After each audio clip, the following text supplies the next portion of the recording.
Hello, everyone. Andrew here, just with a little quick note here on this episode. So, this is our Overwatch 2 episode, which we originally released as a Patreon episode because we had many people request that we do Overwatch 2, but technically it wasn't a Game Pass game. So, me, Liz, and Keith decided to do an episode on our Patreon. But now that Microsoft owns Blizzard and it's now on the Game Pass page, even though it really doesn't offer too much being on Game Pass, I guess you can make the argument that Overwatch 2 is now a Game Pass game. So, I thought I decided to release this episode out for everyone, but I really also want to make a quick shout out to all our wonderful Patreon members who did support us here. So thank you so much to Woodjammin, Nerd Talk Plus, Papa PTSD, and Squidkill. And you listeners should also thank our Patreon members because of we've been able to upgrade our sound recording systems, which has been super helpful for us, especially since Liz has been a little bit on a hiatus, but she will be back soon. Without further ado, here's our Overwatch episode. I hope you guys enjoy it, and we'll catch you guys next week.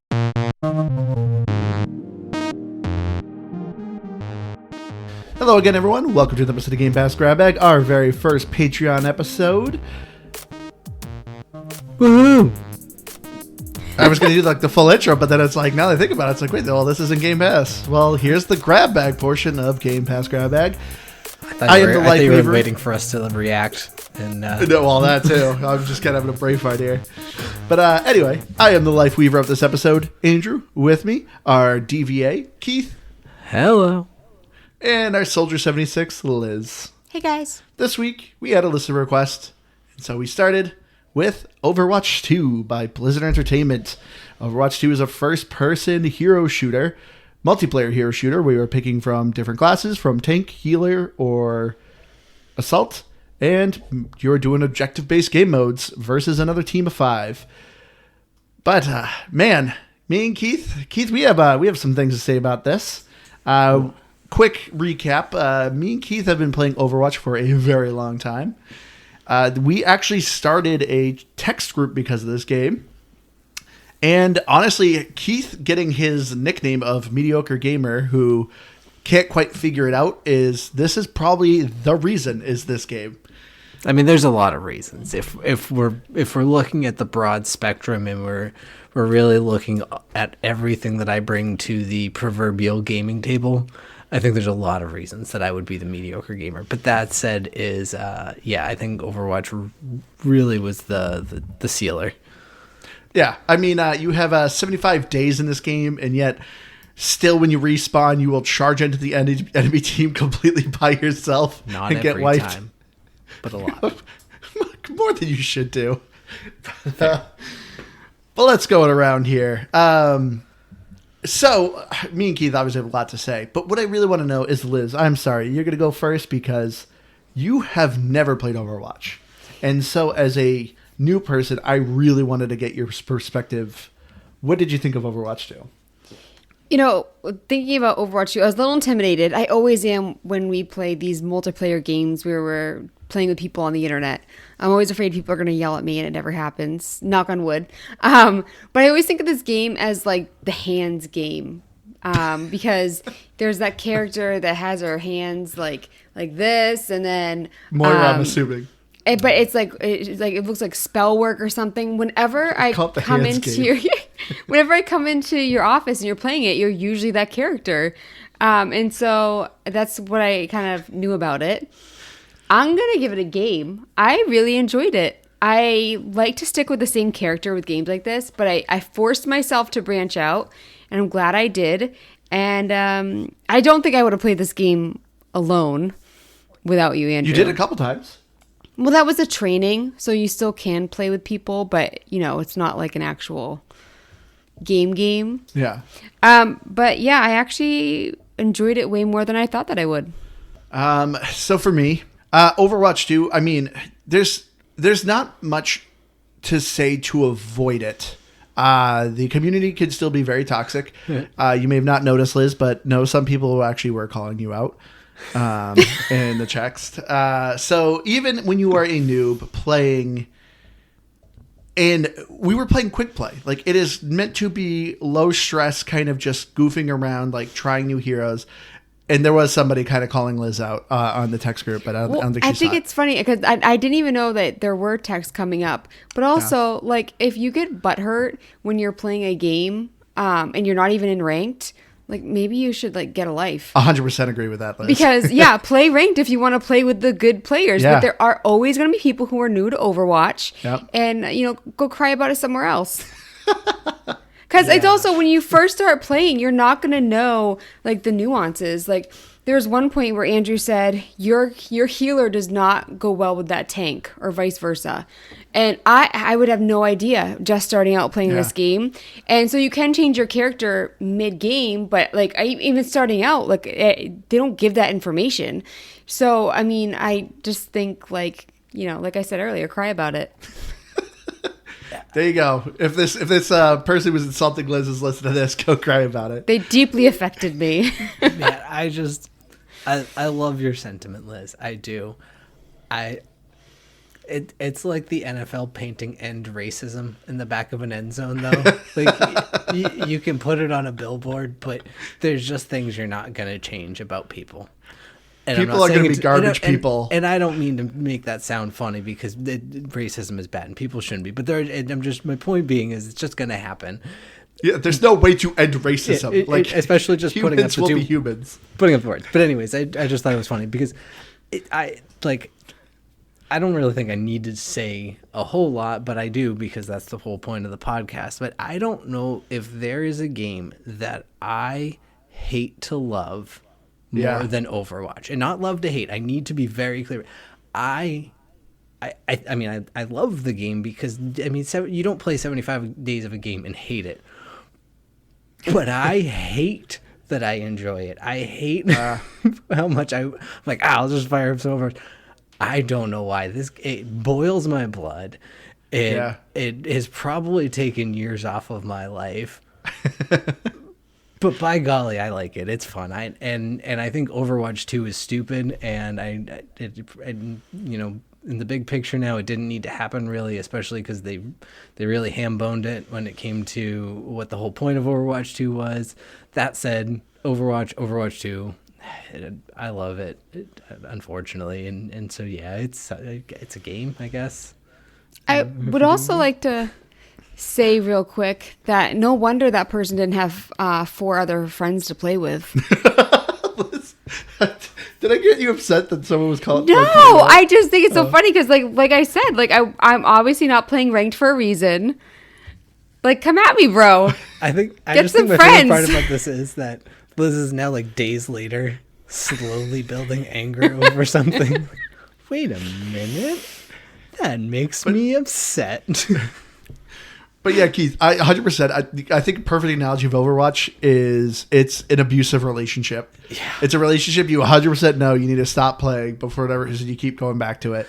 And it's like, no, this is not healthy. And I in a weird way, not even abusive, just I would say unhealthy. Like this person is making you do drugs and alcohol, and you think it's all fun and you're having a great time together, but really they're slowly killing you along themselves.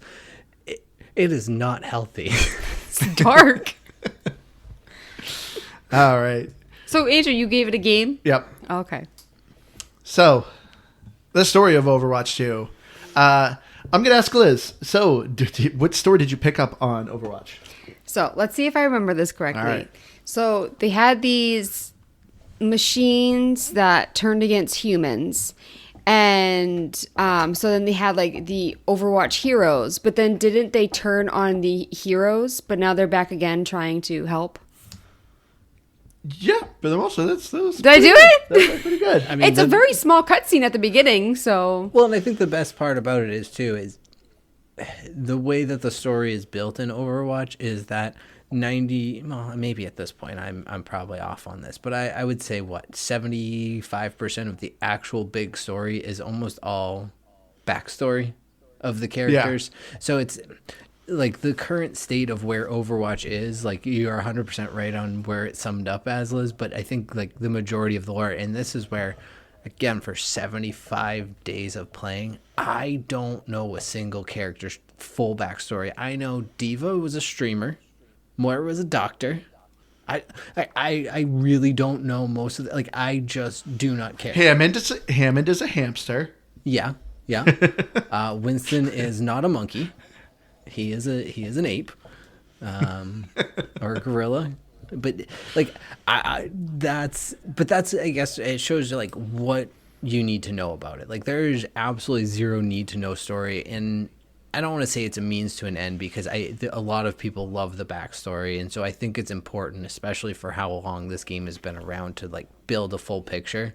But you can 100,000% play this game and never understand what's going on and be totally fine. Yeah. I mean, so there's a comic book now that has a bunch of the characters' backstory. There's a good amount of different videos on YouTube you can see for cinematics for backstory. But Liz, as a new person who has no idea what's going on, did you want to learn more? That's a good question. Take it or leave it. I feel like they didn't give me enough at the beginning to really, care about the characters and stuff. Yep. But I would like to. But they didn't give me enough that I was really invested, like I need to know. So I guess it could go either way.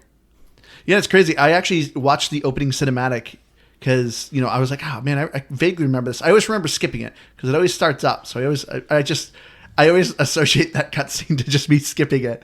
So I was like, oh, Liz, you should probably actually watch this. And I think it's funny that's the exact same cutscene from Overwatch 1. And this is supposed to be Overwatch 2. It's supposed to be like a continuing story, blah, blah, blah. But yeah, there's no new cinematic to kind of be like, oh, this is Overwatch 2. This is what's going on now. This is the state of the universe in this game. No, it's the exact same cutscene. And story.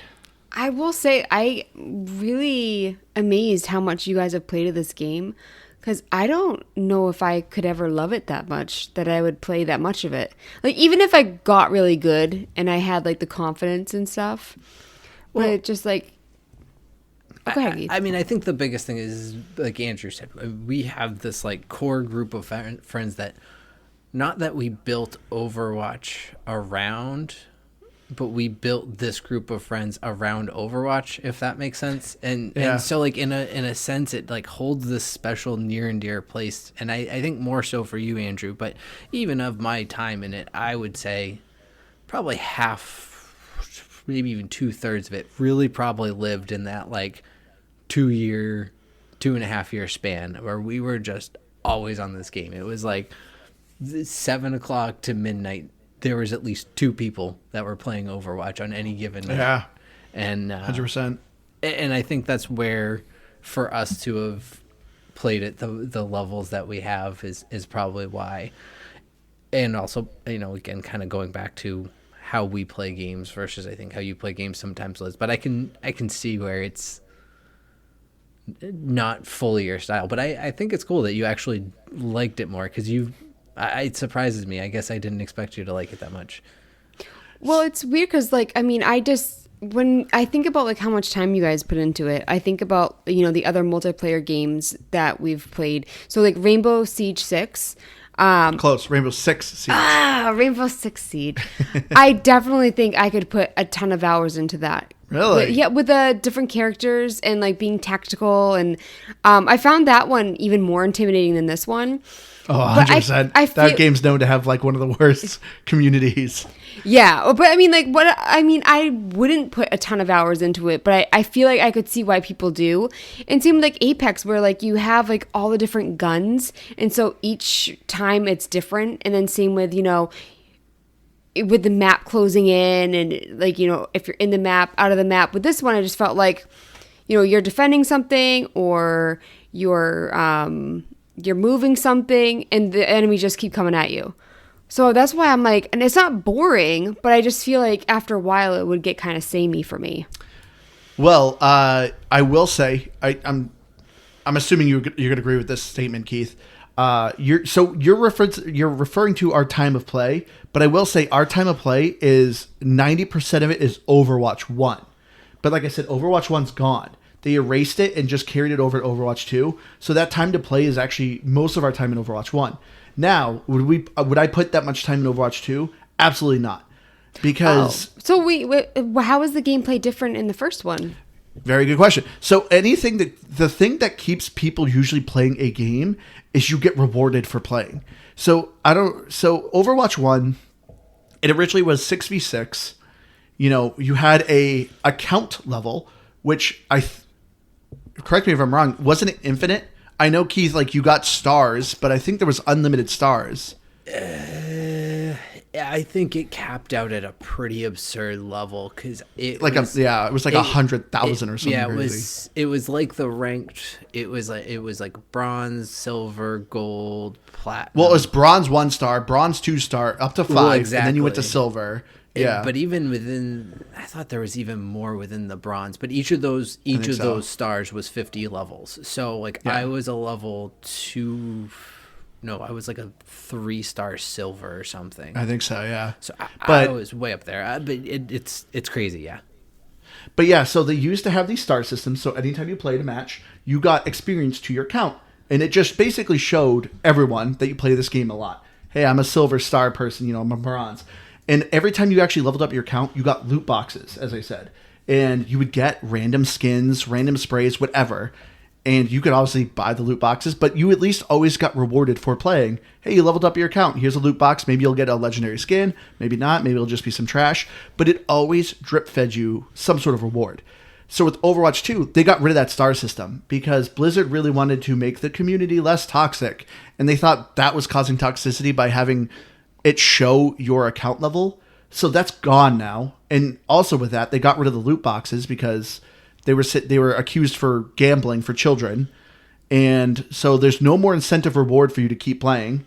Like if I play a couple games and there's nothing for me to really show. They did recently come out with character progression, and you have a little bit of a star system with your character. If you play a Soldier 76 enough, you eventually get like a little badge that people can see, but there's no reward. So that's I think the biggest thing as to why it's kind of stopped us playing. Like I always loved just getting a loot box and maybe getting a new skin. Oh, cool! I want to play with this skin. I'm going to keep playing the game. But that's all gone. Now it's battle passes, and the battle pass is awful. In a very expensive shop. The shop. I was waiting for you to get into that. Yeah. Oh. So I don't know. I don't know that I fully agree with you. I don't fully disagree because I think all of what you're saying is a good point in context. If if I didn't have that taken away from me and you just handed me Overwatch 2 today, again, probably still I wouldn't dive in the way that I did because Overwatch 2 is the only multiplayer game that I will play by myself, and it's just because of my basis. Exoprimal? For all I have talked about Exoprimal, I have not played it once. Oh, okay. But I did play that game solo, multiplayer, but like all in all, I don't think I would because I do so much less online gaming. I play with you obviously more than anyone, but even still, that's a few hours a week at most typically, and so I don't know if I would for that reason as a stage of life. But if Overwatch 2 came out in the state that it is today as Overwatch 1 and we were all where we were with games, I absolutely think I would have, and I think a lot of us would have, because it has the draw, especially if you have a good core. The gameplay of Overwatch, you can play it as a solo player, single player. You can do it successfully. You can have fun, despite the toxicity of the player base. All of those things are capable, but it is just, I think it's hands down more fun. Like when you have a team, and like we say it all the time, like especially if you have that, like there's like a magic number almost, and when you have the 2 other friends and there's 3 of you, it's almost perfect. I like the lack of the boxes, the loot boxes now is definitely a bummer, but I think if I never just had them in the first place, I wouldn't care that I didn't get them every time. I just want them back, and that's where I think I agree with you, but I don't. See, what you're saying is if we started playing Overwatch 2, I do agree we'd probably play a little bit more due to the fact that, as Liz being the new person, it's a free-to-play game. And when you first start, you only have like 6 heroes in your roster. And as you're playing and winning, you're unlocking those heroes. That so is true. there would be the drip feed to keep us playing. But I think once we unlocked all the heroes, I could easily see myself stopping. Especially too, once we get into it, the state of ranked play right now is so bad. I hate the ranked play and how it's set up. Yeah. And like, so that wouldn't drive me. But in the old Overwatch 1, how they used to have it, that definitely was an incentive. That did drive me to play solo Overwatch. I Right. think, yeah. The two other things. I mean, if we just want to talk full history here, and I think the biggest difference is too, and I don't think it changed the state of play as far as what I would or wouldn't have done, but the change from 6v6 to 5v5, which I personally think was a huge benefit, and I've been a big fan of on the Overwatch 2. And then, I agree. And then the map overhaul. So it's one of those things too, like Liz, you were saying, and I don't think that this is like an argument why you should have put ridiculous amounts of time into Overwatch the ways that we have. But it has evolved in so many ways. And while they're not always amazing at their response time or the way that they respond to things in the community, I think they overall have done a very good job of making this game stay alive by doing things like taking out the hold point maps, or whatever the proper name for them is, like Anubis and things like that. Yeah. Like where, you know, you just had these games that just constantly felt like it was just a slog and a draw, and it got to a point where it wasn't fun almost even if you won sometimes. And so they've just done a lot to make the game feel continuously fresh, I think. And I didn't even think about the character unlocking progression. I think I would actually have fun doing that, but that's not really here or there at this point because I don't have to do that. There's a character that I really wanted that I haven't unlocked yet. I've unlocked some characters, but not the one that I want. What's their name? Oh, you're going to see if I can pronounce it right. Yep. Bastion. There you go. So that was going to be my question for you. So I know you like Soldier 76 the most, but if you were forced to not play Soldier 76, it sounds like Bastion would be your next character. But if you couldn't play a DPS, so you had to play a tank or a healer, do you have a healer, a character? She was prepared for this question. So with support, my favorite is Lucio. And that's because, I mean, it's the same with Soldier 76. I love having both healing and fighting. That's my favorite. I've played a lot of other ones, but yeah, I feel like a healer is not my favorite unless I'm Lucio. And then, so for tank, I always love Winston, but then earlier, like I said, I needed to switch my tank, and I did Orisa, and I really liked her, but I don't remember the moves or anything because I think I only played her once. Yeah, you did. But I usually did damage, and I did, go around with different damage. Like I tried Hanzo. He's the one with like the bow and arrow, which I liked more than I thought I would.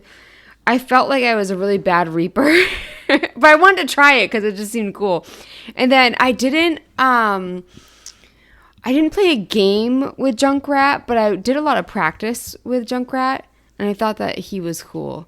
But yeah, so every one I tried to have like, because when Andrew and I played together, I put that I would do anything. So because you can pick if you're gonna do DPS, tank, or healing. Which you kept getting mad that I kept putting you as healer. Yeah, no, it's the same thing with, it's like if you, what's that game that I played that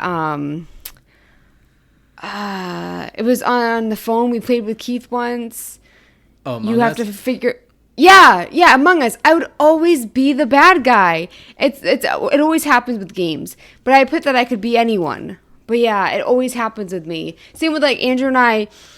His coworkers came over for a game night and we're playing Chameleon, the board game. And I got the Chameleon a couple times. And I'm just like, I don't want to do this. But you won every time though. And it's funny because I'm such a terrible liar. It's just like your coworkers didn't know me yet. Yeah, Keith, what about you? What about your favorite heroes? So, well, you introduced me as my good old favorite DVA there.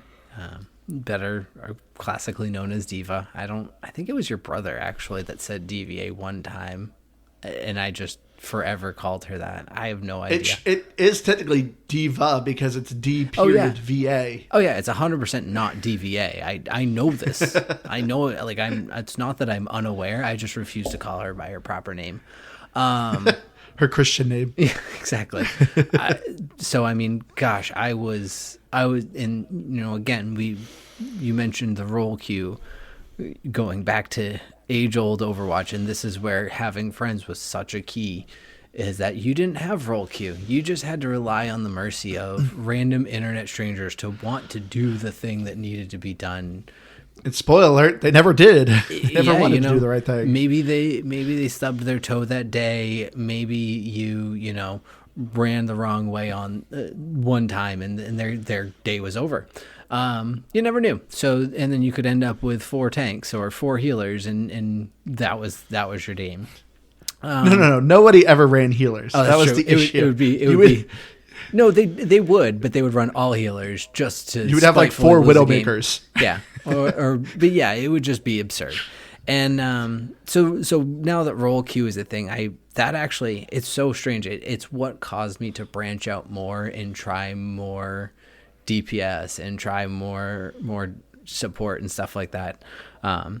Because I used to I was our tank. I was the tank guy. Outside of our group of friends, I had actually found a group of people that I played with, and probably actually one of the best climbs I ever made. But I was their tank, and so I had my role. So I was a diva for many moons, and I still love diva, and I'm always happy to jump in that mech suit. But I love Moira. I just have a lot of fun with her. And I don't know if you tried her or not, Liz. It sounds like you might not have. But she's one of the more fun. Like, you get to balance healing and damage quite a bit. And because of the way her damage works, you actually don't have to reload or anything like that. It's just constant damage, which is great. And one of the reasons that I love Moira and Diva, because you don't have to reload. And I am a terrible aim. And then when it comes to support, I'm really more of a new love to it. I've been having more fun with it recently, and Echo's a lot of fun. So she would probably be my current state of DPS, I think. I just want to say this is really random, but when you were talking earlier about, they probably stubbed their toe. Andrew stubs his toe so much. It is bananas. I've never seen it happen to someone more in my life. Our daughter takes after you a bit with it, but I really cannot remember. I do it once every couple years, and I swear this month you've done it at least 3 or 4 times. Have you noticed that about him, Keith? I don't think I have, but it's been a lot of years since I spent active time around Andrew enough to. I'm just curious if he was always like that, when you guys were friends, or if this is a new thing. I think it's a new thing. I think it's just our furniture. Nah. Yeah, blame the My feet furniture. hate it. You're not used to it after how many years? But yeah, for me, since Keith was always the tank, I was always the healer. Just about any game, I actually always generally love being the support character because nobody wants to do it, and I'm usually pretty good at it. And I gotta say, the healers in Overwatch, they've gotten so much better. So as Keith was saying, there's role queues. When you go into rank, you basically state what role you want to do. And so this is why, Liz, I forgot to warn you, when you always said you play any role, nobody wants to play healer. So whenever you pick a specific role, there'll actually be an estimated wait time to find a match. And healer's always the quickest because it's the most unrequested role. So that's why you kept getting put as healer, because nobody wants to do it. But yeah, for me, I love Moira too. But between Keith and we have another friend who always plays Moira, I generally can't pick her. So I have actually found a new love, and that's Lifeweaver. As I said in the beginning of the intro, he is a fantastic healer because he can snipe. He can and it's, as Keith said, I'm not a great aim sometimes, and you will always hit with your heals. People will be around a wall, and that heal will go and get your ally. He is really, really, really good. A good sniper, when you're playing a game and the opposing team has a really good sniper, it's the most infuriating thing. Because you can't even, you spawn, and then you can't even go outside. It's crazy. It's amazing how good some people are. Yeah. Oh, we played one game. We were going against people who put way too much time in this game. Such But, a weird yeah. statement to make because you've met me, and I know maybe I'm an anomaly, but I don't think time always reflects skill. That's all I'm saying. But yeah, just about any healer. Like, I am a really good Mercy. I put a lot of time in her. I have a lot of fun with her. I love Brigitte. She's a bit more difficult. You need to have a good team with. But if you can get with her, if you have a good team with her, she's fantastic. For DPS, Torborn is definitely my favorite. I can head shots with him, his gun, for whatever reason. I'm really good with him. I love Reaper. Soldier 76, really good. I love Sojourn. For tanks, Orisa is my favorite. And just about, as far as tanks go, I, for the most part, only kind of do Orisa. Sometimes Reinhardt, but I'm always consistent with Orisa. But yeah, you brought up the maps, Keith. And yeah, so I wanted to ask you, Liz. So you did the tutorial. How well did you understand the maps? Because I know you were kind of complaining that the objective was kind of changing, but did you ever actually feel confused as to what you were doing on a map for an objective? Not really. Sometimes it would take me a minute to figure it out, like at the very beginning. When I first started playing, I mean, there was that one time that I couldn't even figure out how to get to you guys. But otherwise, like, I mean, they said, like, defend in pretty big letters, and same with, like, the robot guy. So I feel like at first a little bit, but then I got used to it really fast. But I still think it's weird. So there was this one map that I was playing, and I was like, I'm really bad at this map. Like, like certain areas are really closed in, and I was dying all the time. And I'm like, I find this map really hard. And it was when we were all playing together. It was me, you, Keith, and Aaron.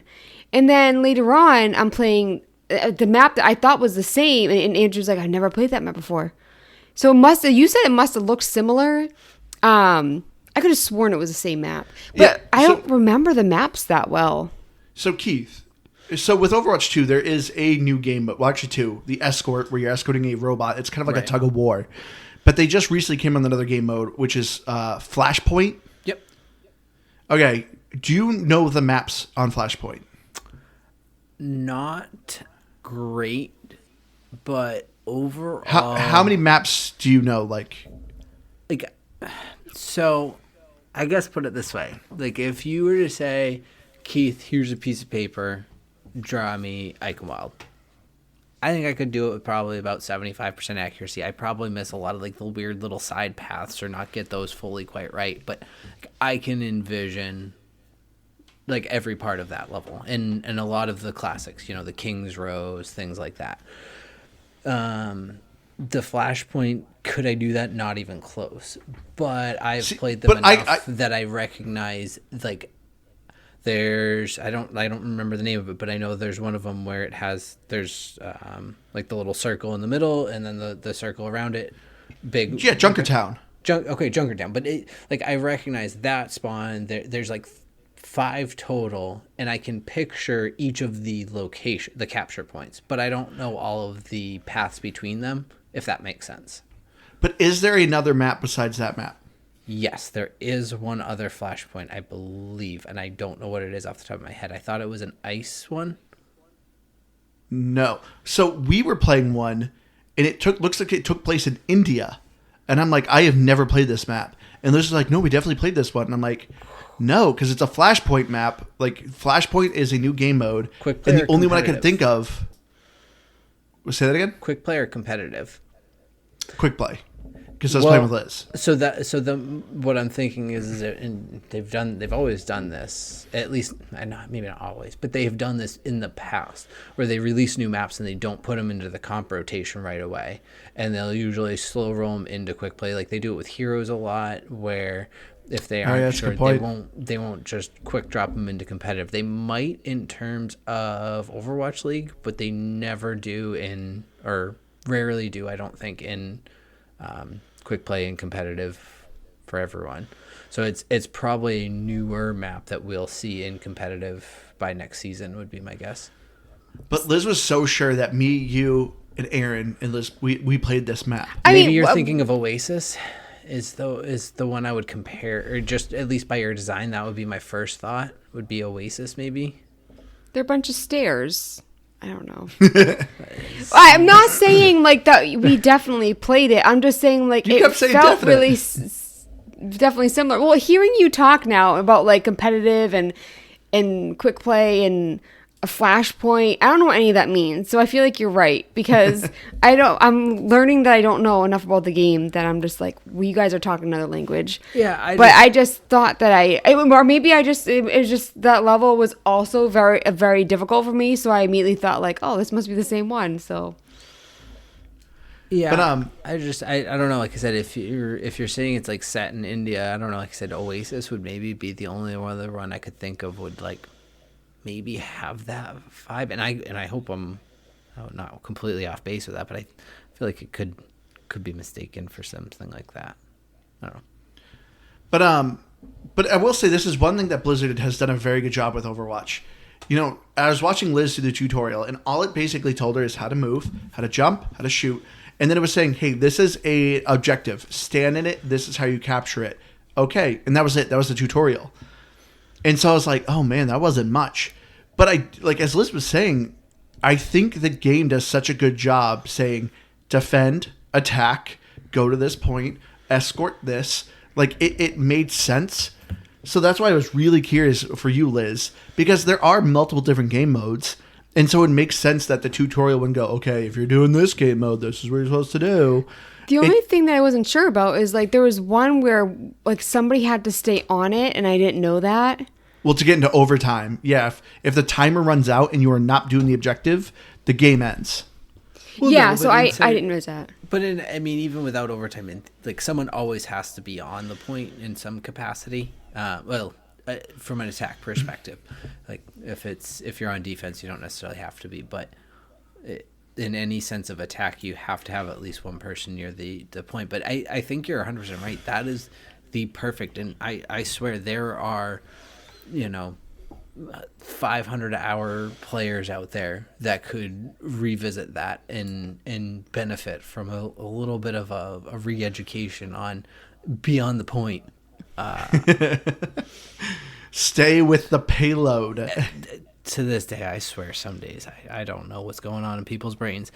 Yeah, I think that's fantastic. That's exactly what it should be. It's and like even jokes aside, like you're right. There's a lot of intricacies, and I could see where you could have an advanced tutorial to say, okay, I would like to learn more about this. Maybe not. I guess you couldn't really do advanced strategies with it. That'd be kind of weird to do. But at the very least, like understanding a little bit more how those push points work, or like the flash points you don't, because it's a control point that just stays live at all points. So it wouldn't be much of a change in it. Yeah, I think I like that. I think it's simple. See, I felt like the objectives are always so easy, but yeah, there's a little bunch of nuances in this game that you just naturally learn with time. So if you're actually just paying attention to the screen, you kind of figure it out. So like the escort missions where you're escorting, a cart through the map. If you notice at the top, it tells you how many players are escorting it, but you'll notice that it only caps at 3. So it goes faster if you have 3 people on the point, but it won't go any faster than 3 people. Like there's just these little nuances that aren't really important, but if you play a lot, you can kind of pick up on some of these things. And that's, I think, is really good about this game, which as you play, you kind of figure things out. And as I was saying with Liz, as Liz pointed out, like there's a lot of meta going on in this game. Liz was playing Winston, and I'm like, or no, we had a teammate who was playing Hammond, the wrecking ball, and she was playing Lucio. And I'm like, you can't really heal him with Lucio because he's always running around. Like, that's not a good build. Like, it's, she said she's not doing anything wrong. She picked a hero. She's following her role. But, like, as a new player, like, she doesn't know that. Yeah, and like luckily I had you there to tell me that. I thought it was when I was a tank. When I was Winston, and that's why I switched that to happened too. Orisa. Oh, those Yeah. 2 different instances. Yeah. Yeah, I had no idea. Especially because, there are certain characters that I haven't even unlocked yet. So it's like, why would I know their abilities and stuff? So that's why, for me, it's just like, you can practice with any of the characters, but why would I waste time practicing a character that I haven't unlocked yet? Because I had so much trouble remembering Lucio for some reason. Whenever I picked up a new character, I would have to like remember like, oh, this is, this ability or whatever. And so for me, like, I mean, that's why it's, it's weird going into this game being brand new, knowing you're playing with people who know everything. Yeah, so I want to ask you, like, there's a lot of heroes in this game. Did you ever feel overwhelmed? Like, did you ever feel like you were just dying from something and you had no idea what was going on? Well, I love that they show you how you died. Because there's, like I said, there was that one game that we played that sniper was just annihilating me. Like, I could barely even walk out of, like, the where you spawn. And so I think I did learn from that. But every game is different and everyone has different abilities. So, I mean, there were sometimes I was blindsided, like, where did that come from? And then I'm really glad that they had that instant replay. Yeah. So kind of I guess a little bit of a follow-up question on that and kind of my own different take on it. Were there, so a lot of, or everything in this game, and one of the things that, like you said, Andrew, with the nuances of Overwatch, that even I don't think it was until in the last year that playing with your brother, that he mentioned this, that I finally picked over. Maybe you said it to me. The sound cues. It's not necessarily like all about it, but each character has a voice line when they use their ult. But there is a different line that they use for friendly, and then what you'll hear for an enemy. So I'm trying to think of so with Mercy, when Mercy uses her ult as a friendly, you hear "Heroes Never Die," and then when she says it as an enemy, I think she actually says something in German. But it's like it's different, and it took me the longest time to realize this. So I guess weird hot tip, maybe, no matter how long you've been playing this game. So then my question, Liz, is did you pick up on that? Or like, say, so the Junkrat wheel, when he uses his thing, you hear him start the tire. After you got killed by it once or twice, where you're like, oh crap, I heard the tire, I've got to run? No, absolutely not. I don't pick up on things. I'm very unobservant. I did notice when I was playing Lucio that he said something along the lines of, I should maybe try something different. But besides that, I really didn't pick up on anything. I really wish I'd stopped dying so much. Well, that's a weird one too, I guess, to throw in there, because sometimes there's also just different characters interact with each other and they'll have different voice lines, but it's completely irrelevant and has no bearing on how the game is going. So while there is voice lines that matter, there are plenty more that don't. Yeah. Man, the story, I remember when we first started playing Overwatch 1, I actually was interested in the story and the lore of this game. But I feel like as this game goes on, I am less and less interested in these characters, how they know each other. Are they a good guy or a bad guy? I'm like, I could care less. Hey, here's the new hero. I'm like, okay, what's he do? All right, I don't care about his backstory anymore. And you know why? Which is weird. It's not weird. It's because they scrapped Overwatch 2. If Overwatch 2 truly existed and you had a story mode that you were playing, that you were playing as Lucio, fighting through, and then you're fighting, again, I don't know, is Ramatra a bad guy? I'm going to assume Ramatra's a bad guy. He seems like a bad guy. So, like, you're fighting through to get whatever the story may be, and it builds a reason for you to want to know why these characters are the way they are. Outside of that, you just have to be someone who likes the lore and you want to learn it. But explain. What do you mean they scrapped Overwatch 2? Like the solo play, like the campaign play, the mission, like the true missions, and leveling up characters, the RPG aspects of it that they promised us, like from Overwatch 1, because that's what, like, we didn't even talk about that. The whole concept of Overwatch was built on being this awesome MMO that never got built, and they just had some really cool characters that they didn't want to do away with, and then they put together Overwatch, and which was a great idea, and it's a fantastic game. But man, how cool would it be to have a reason to want to learn these characters?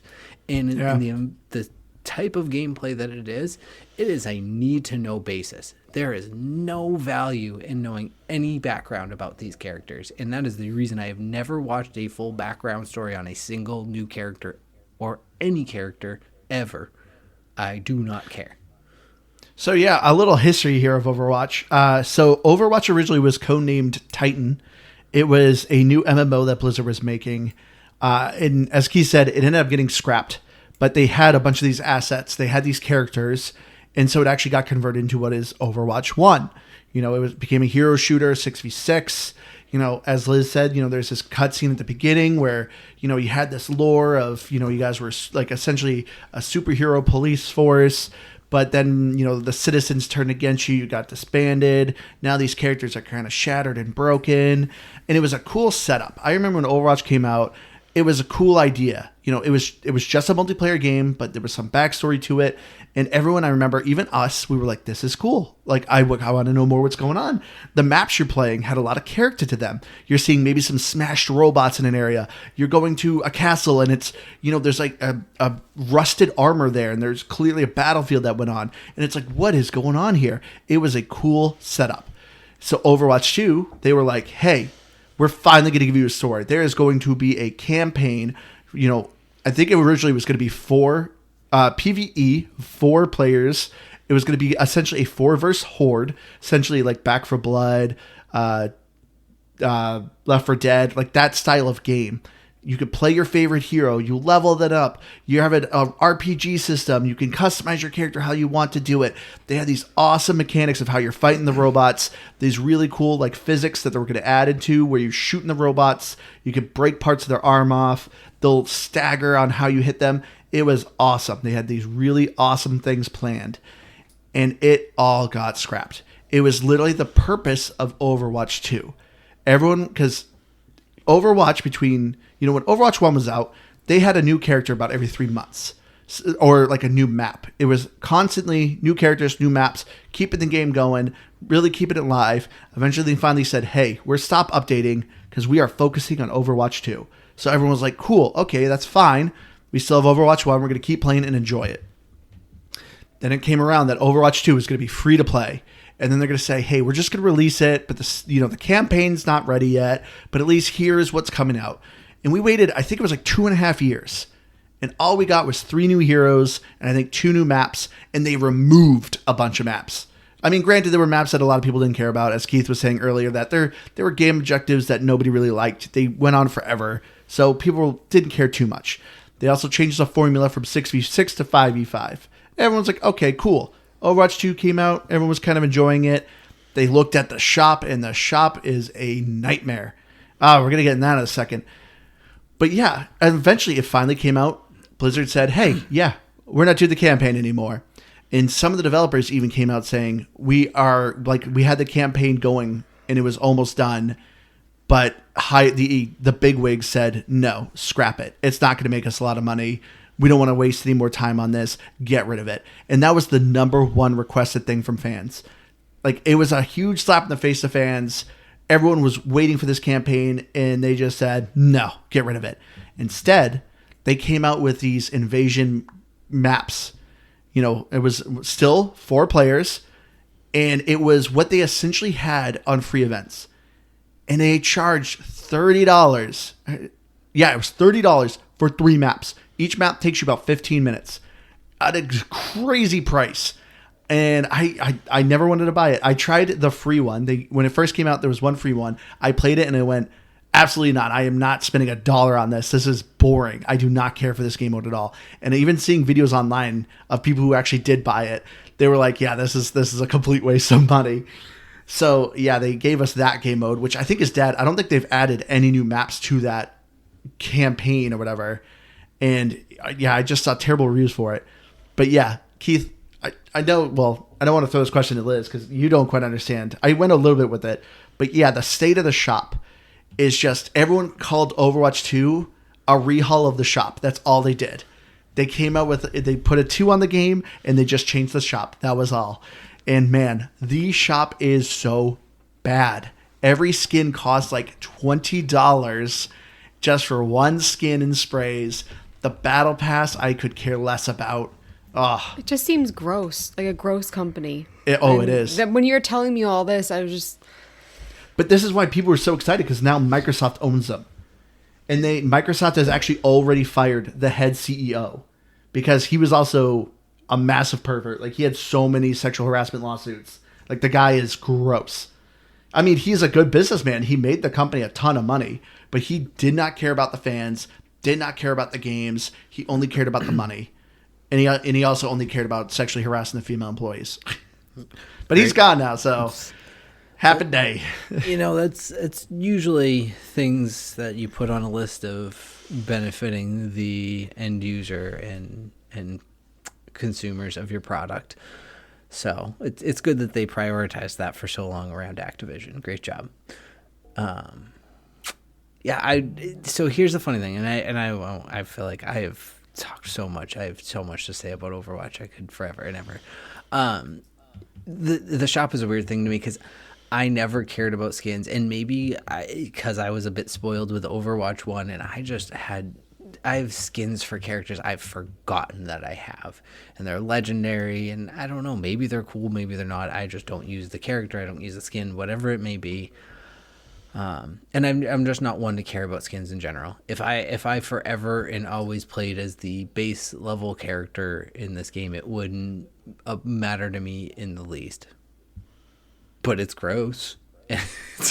I mean, I've looked at it, and it is horribly valued, nothing worth buying. There are some really cool skins, but we say it all the time.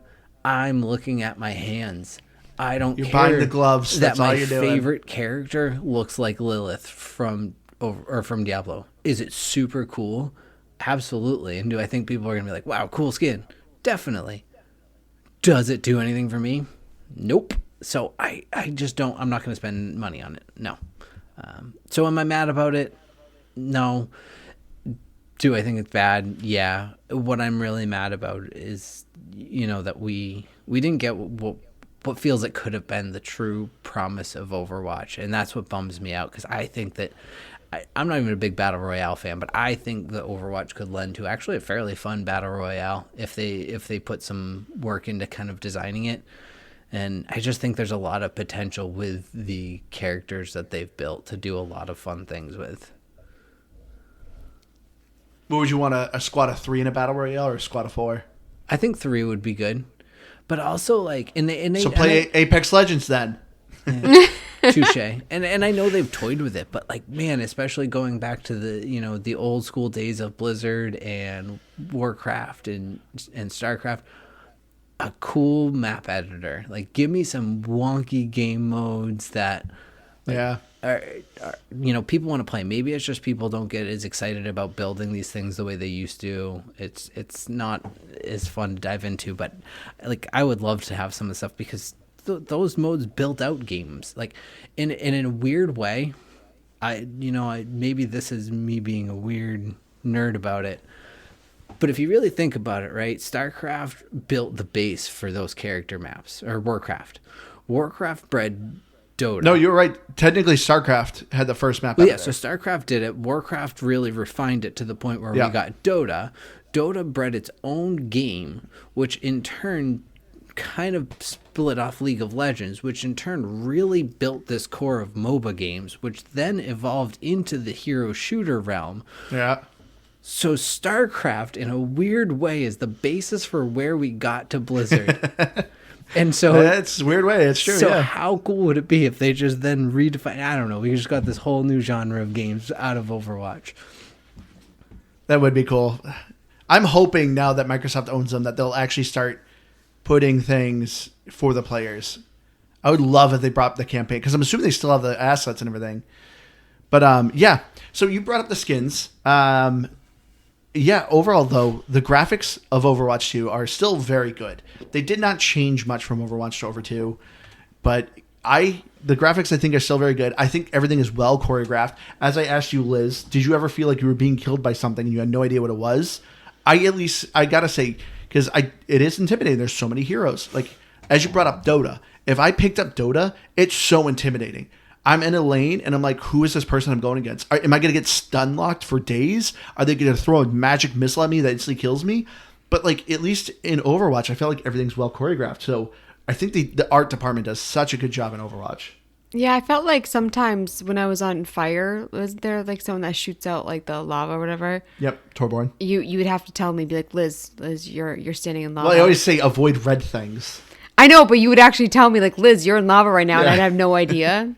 Graphically, which your screen even has like fire on it to kind of show you. You're talking about, like, how the thingamabob goes faster when there's 3 people on it. Like, you think I'm looking and reading while playing? I'm like panic Screen's shooting. blinking red. and Yeah, no, flames I are don't. everywhere. Graphically, I think it was pretty good. I like the characters.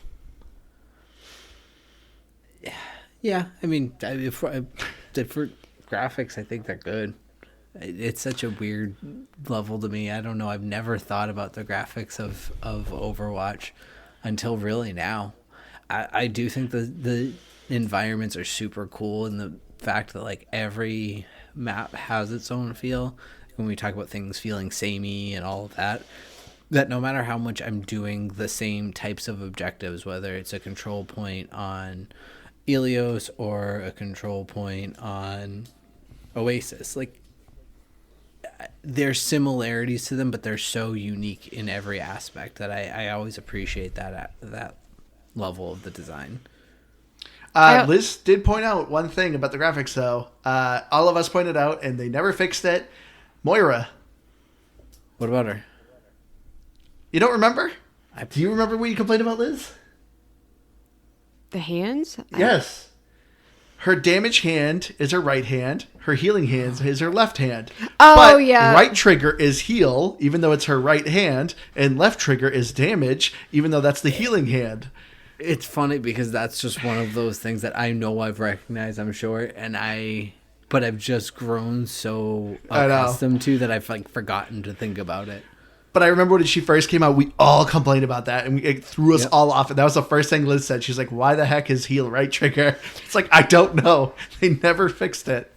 I also like to, because like obviously I'm very unobservant. The fact that like I noticed it, like whoever designed it, I mean, come on. It just like changing the design. And it's also too, the same token, Kiriko. Technically, it's correct, but she holds her hand up in an X. And her left hand is damage, right hand is heal, but on your screen she has her hand as an X, so it kind of looks like heal's left trigger and damage is right trigger. It's like also kind of a weird design.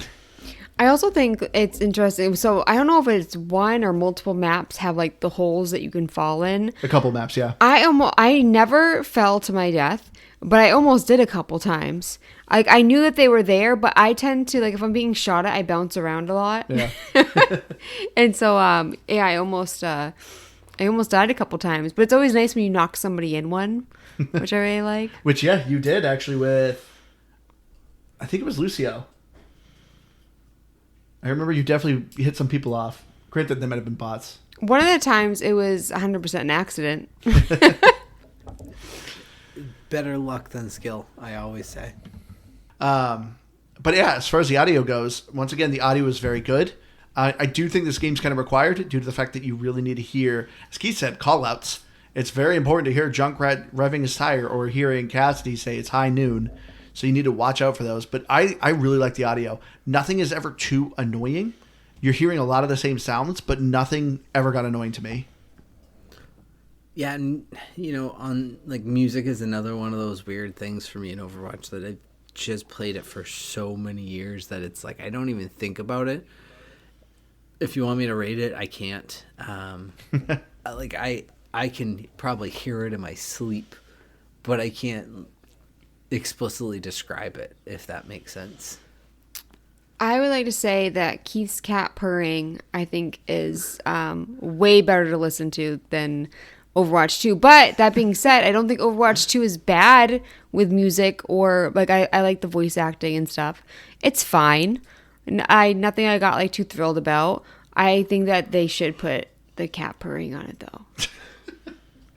It's just so relaxing, I don't hear it. You didn't? No, I heard it from. I don't hear the cat now, but a minute ago I heard the cat purring. But yeah, and then the achievements. So the achievements are definitely not for achievement hunters. So there actually is an issue a little bit with the achievements. So with every character that Blizzard came out with, they actually upped their achievement score. They would add about 3 or 4 achievements specifically for that new hero that you can unlock. But for the past 2 heroes now, they stopped that. So I think that's going to be maybe an ongoing trend, that they are now stopping achievements for new heroes, which is very unfortunate.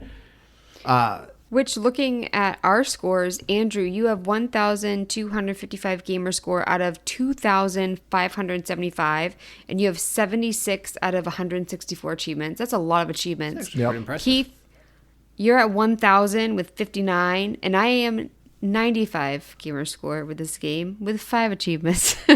Yeah, and there's definitely achievements I don't think you can get anymore. Some of them for limited time events. They've reworked numerous heroes, and some of those achievements were based on those abilities that they used to have. Like Orisa used to have a ball that could pull people in, and I think you had to do an achievement where you threw people off the cliff with that. But that ability is gone now. So yeah, you definitely can't 1,000 this game anymore, unless you did it already. Yeah, so the achievements are fine though. I never work for them. I usually just play, and then every once in a while, once I do something good for a hero I don't have, like I actually just got an achievement for Junker Queen the other day, and I was like, oh, okay, sweet.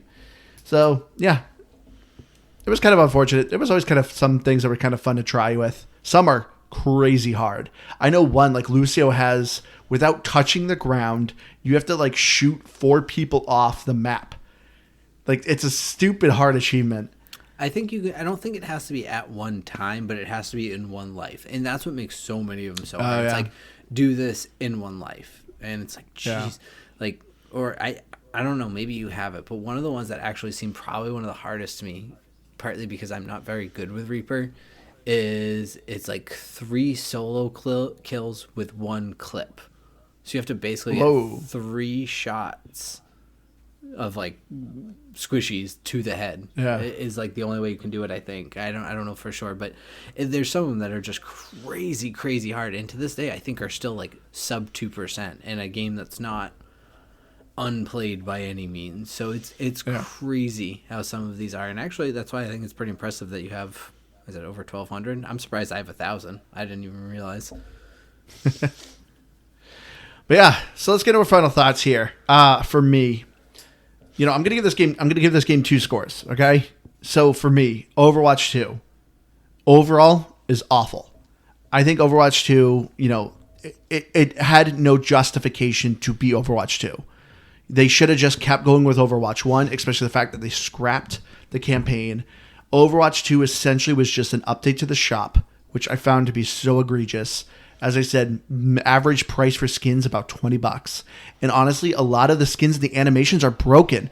If you actually go to some of these skins in the watch, on the shop, the characters will be stuck in like a T-pose. It's like, how do you not even make your shop good? Like the skins you have, are very nice looking, but the animations are broken. The battle pass is very crappy. You have some decent skins in it. It's about $10. You don't earn that currency back. So every time there's new battle pass, you got to pay the $10, which is awful. I will not do a battle pass if I don't get my currency back, or at least part of my currency back, in order to keep incentivize me to keep playing the game and keep getting the battle pass. Every battle pass too, they have a new hero, which they always lock behind a paywall unless you play until you get to level 40 in the battle pass. And of course that hero is overpowered, so it's to incentivize you to buy the battle pass so you can get the hero early to help beat the enemy team, because hey, you paid money, so here you go, here's a broken champion. But of course then after about a week or two, they usually hotfix the champion and make him a bit weaker.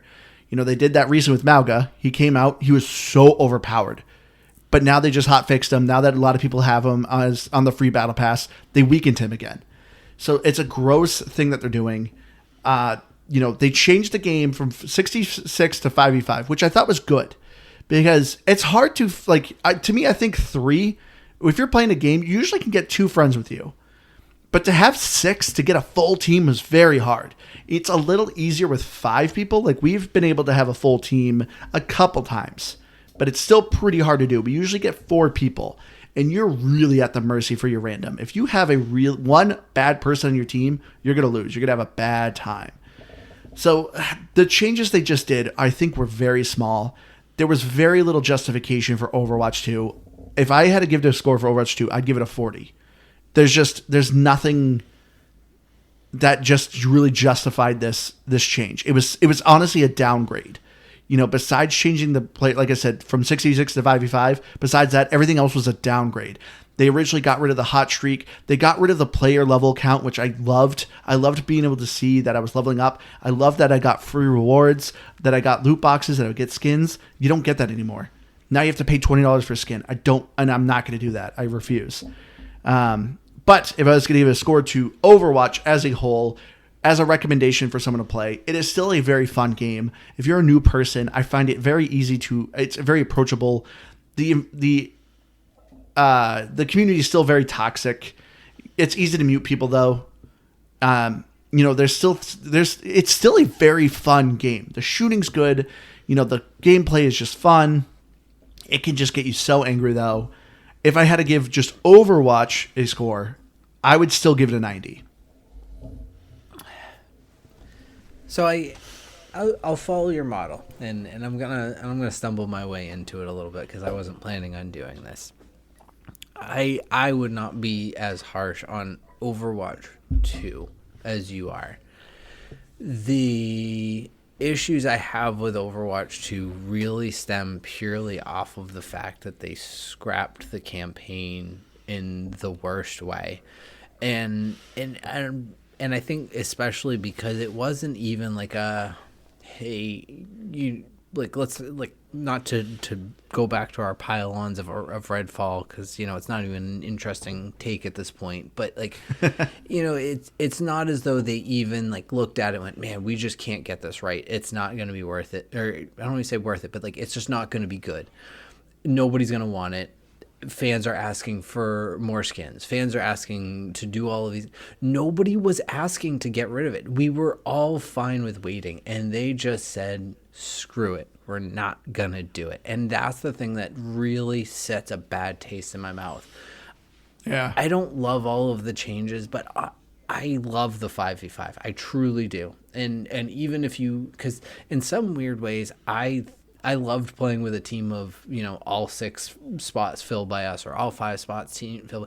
But man, sometimes it made it so much harder because I don't know if it does it as much, but it used to just group you up. If you had a team of 6, you got a team of 6. And man, we were almost always outmatched when that happened. So it was like... we were not a good team of 6. Yeah, so I in many ways felt like I didn't want that team of 6. I like the team of 5, and I like that change. Because I don't care about battle passes and all of those things, I'm not mad about it, but I can agree and I can understand where it's a huge fall point of what they've done. But man, I just am so mad that they just basically put a big old middle finger to the players. And that is what gives me a sore taste for what they did with Overwatch 2. So for that, I think Overwatch 2 as an iteration of a necessity is like a 70. I don't think it was necessary. I don't think it's... But do I think they made the gameplay worse? And the answer is no. Overwatch, the gameplay, for all of the things I hate about it, for all of the angry people, for all of the people who have thrown games, left games, things that have made me want to throw my console out of a window, not just my controller, but my entire console. Man, I love Overwatch, and I think 90 is a great score for it because it's not perfect, but it's just it's such a fun game to me, and I don't think I'll ever stop playing it as long as the servers are up and running and all of that. And we didn't even talk about some of the things that we lost that I really miss. The things like the post-game accolades, where it would call out most healing, call out most damage, getting rid of things like tracking time spent on the point, little things like that I understand they wanted to try to eliminate some toxicity, but people in this community or this type of community are always going to find something to be toxic and angry and griping about, whether it's time played or all of the things. So I want all of that back. Just give me old school Overwatch for those reasons. But otherwise, I don't know. I love Overwatch. 90 is fine. And I could probably say so much more, but we need to wrap it up. And I feel like I've said way too much. So you gave it a 70 and a 90? Yeah. But I think 90 is the real score, I guess. It's just if we're giving a special consideration to Overwatch 2 because of our history with the game, then yes, mine would be a 70 as opposed to your 40. So I just remembered a quick story. I'll let you go in a second. But yeah, I love they did these things, and the justification was to eliminate toxicity with the community. It has not gone away at all. I specifically remember it was about a month ago. Our tank said, "I'm not playing unless you guys cash at me." And he literally posted his Cash App, and he said, "I guarantee you, I will win the game for you guys, but you have to pay me." And it was the dumbest thing. It was a ranked game, and it's like who does that? Who posts their Cash App and it basically holds the game hostage? I will win the game unless you guys pay me money. Yeah, toxicity did not go away in this game, no matter what Blizzard thinks they're gonna do. Which the whole like toxicity thing, like it's crazy to me too, with like the way that they match games. Like that, I feel like would actually solve a lot of the problems. Like I said, when you said earlier that guy was upset with me, it's like, well, I'm new, and you're obviously not. I didn't match us together. I'm gonna give it a 79. Compared to some of the other games that were played like this, I still liked it, but I feel like the more we talk about it, the more I'm just like the grossness of it. And also just, I mean, I feel like it is kind of samey after a while. Like I liked it, but I could never really like get into it, even if I didn't know about like, you know, the company and stuff. And yeah, I mean, what game do you think is like the least toxic that is in this like genre of? In this genre, I feel like when we've played together, like with Rainbow Six Siege, did I say that right? Yeah. I remember you got targeted because you have such a high gamer score. Yeah. And people, like somebody wrote something nasty to you and stuff. But it's like, I wonder, like, that's why it's intimidating for noobs to play this style of game. Because you're going into it fresh. You know, you can't say, oh, sorry, I'm new. Like, you know what I mean? You'd think that, like, people who actually cared would play ranked. You know, it's funny, just again, quick anecdote, and I think Andrew and I could do this for hours, and so I will probably leave it at this one. But another kind of weird history of Overwatch is there was a period of time where they did looking for group as like a main aspect, and especially to avoid, I think, some toxicity a little bit. You could kind of pre-pick your teams and like say, this is the type of style I'm looking for, and it was a good system. I found some really good teams that way. But man, as a way of preventing toxicity, the levels they created, because you would have these people like, you could hide your stats in the game, and people would be demanding to see your stats, and you'd have these huge arguments over numbers and stats that you could see, and oh man, like, no, and that's where, like we were talking about, it's so funny to me that for all of their attempts to change the player base, they forget they're never going to change who plays the game, and they just have to let us be assholes. I know we don't swear a lot on this, but I don't know any other way to say it. Just let us be. This is Patreon, Keith. F-bomb. Yeah. Don't you edit that. Looking at Metacritic for Series X for Overwatch 2, it's 78 and 2.4 for users. Xbox One 79 and 1.9. And then if you look at for all platforms, I think for like users it was like 1.5. Yeah. Not well loved. Didn't it get review bombed after Overwatch 2 though? Or Overwatch 2 did? Oh yeah. Well, I mean, honestly, it sounds like it should have. Yeah, for some right reasons, but some a little harsher than it needed to be. So this game recently actually came on Steam. It was always because Blizzard had their own client, so they never had it on Steam. And so just recently finally got released on Steam. And it was the lowest rated game ever on Steam for quite a while. Actually, here in December, this past December, another game beat it, and that was Days Gone. Well, because they basically did exactly what Overwatch did, but way scummier.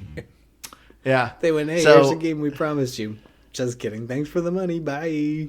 Yeah. So, but Blizzard at least acknowledged it, saying like, you know, it doesn't feel good to be the lowest rated game. And like, you know, they said, you know, our listeners are justified on their kind of hate kind of thing. But of course, they still haven't done anything. They always say that. Blizzard always has a thing of like, oh, we'll do better. But they don't. You know, they came out with a $40 skin that everyone wanted. And they were like, oh, we'll do better. But we won't reduce the price of the skin. Nope, the skin's gone now. Sorry. Bye. You should have paid $40 for it. It's like, okay, you guys are still gross. Anyway, as Keith said, we can do this forever. So we're going to wrap it up here. Thank you all so much to our Patreons. If you're listening to this, thank you. for supporting us. We greatly appreciate it. We're going to try to get about 2 of these episodes a month for you. Thank you for supporting us. Greatly appreciate it. So I don't think I need to do a big outro. If you're, following us on Patreon, you know where to find us. So thank you. Keith, take it away. Oh, well, this was a listener request, Keith. So Pickle from Great Britain. Ah, Pickle. It's you found my sweet spot. It's Overwatch. You probably, I think this might be the highest yet. 97. I'm not even thinking about it. I'm just gonna give you a nice, and Pickle's fun. Liz. Now I want pickles. that's. I have like a container in the fridge that I opened the other night. It's always at night that I'm like, I really want pickles, but they can give you heartburn if you eat too many of them at night. In case you didn't know, Too acidic. Makes if you're sense. prone to heart, yeah. But I'm Liz Noob, gamertag, coming on Dean, and I'm on Twitter, Instagram at Liz Noob. Noob is EW. I heard we everyone. didn't talk Love you about all. But the new MMR system sucks because it doesn't really exist. That's another garbage change that they made. We won't talk Well, about I said it a little bit, but Oh, we did didn't you? do too much on it. Either way, Yeah. that sucks. I just thought of it, and I had to make sure that I said that my piece sucks on that. It's awful. But anyway, love you all. We'll see you again next week. Bye, guys.